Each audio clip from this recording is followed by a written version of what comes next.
Hello, আসসালামু আলাইকুম।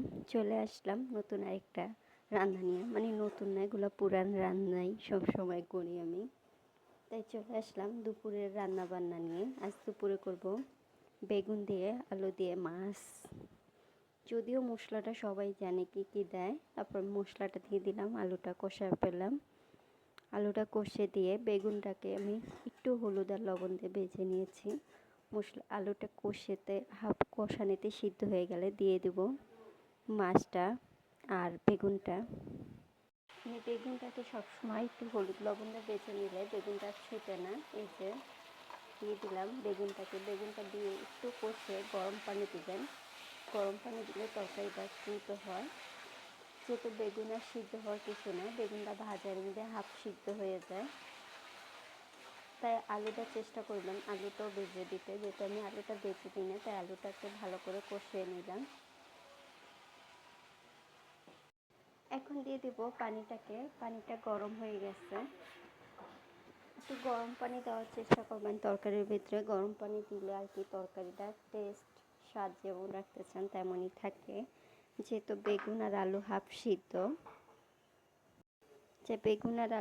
সিদ্ধ, তাই আমার আর সিদ্ধ করার জন্য পানি দিতে হবে না। আমি ঝোলের জন্য পরিমাণ মতো পানিটা দিয়ে দিলাম।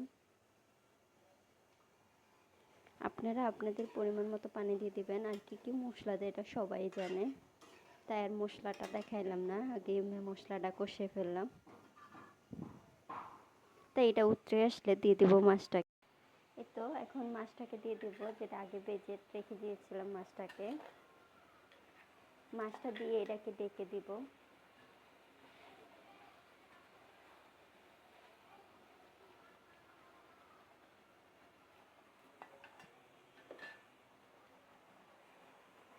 ইচ্ছে করলে আপনারা একটু কাঁচামরিচ দিয়ে দিতে পারেন। আস্তা কয়েকটা 2টা বাকি 3টা কাঁচামরিচ দিলে সুন্দর একটা ফ্লেভার আসে তরকারি থেকে।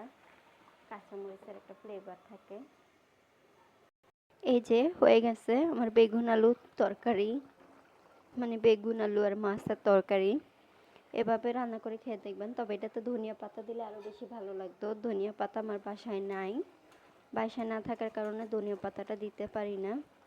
এই তো হয়ে গেছে একটা তরকারি। আরেকটা তরকারি বসাবো, চলেন ওটাও শেয়ার করি। এখন করব বরবটি আলু ভাজি। বরবটি আলুটা ভাজি করলে খেতে খুবই মজা লাগে। আর সাথে আপনারা ইচ্ছা করলে আরও সবজি অ্যাড করতে পারেন। তবে বরবটি আলু ভাজিটা রুটির সাথে অসম্ভব ভালো লাগে। যদিও আমি সকালের রান্না না, এটা দুপুরের রান্না। পাশের চুলে আমার ভাতও হইতেছে, পাশের চুলে ভাত দিয়ে দিছি, আরেক চুলে আমি রান্না করতেছি। এখানে হলুদ আর লবণটা দিয়ে দিচ্ছে তেলের ভিতরে। আমি সবসময় তেলের ভিতরে দিয়ে দিই হলুদ আর লবণ। দিয়ে দিব কয়েকটা মাঝখান দিয়ে কেটে কাঁচামরিচ। যদিও পেঁয়াজটা এত বেশি ভাজা দরকার নেই।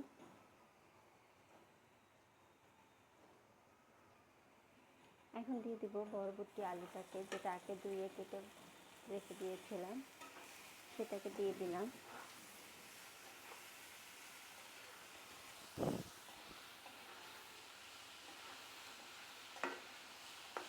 আমি প্রায় সময় এভাবে বরবটি আলু ভাজি করি। বরবটি ভর্তাটা খুবই ভালো লাগে খেতে। তাই বরবটিটা সিদ্ধ হওয়ার জন্য একটু পানি দিয়ে দিতে হবে।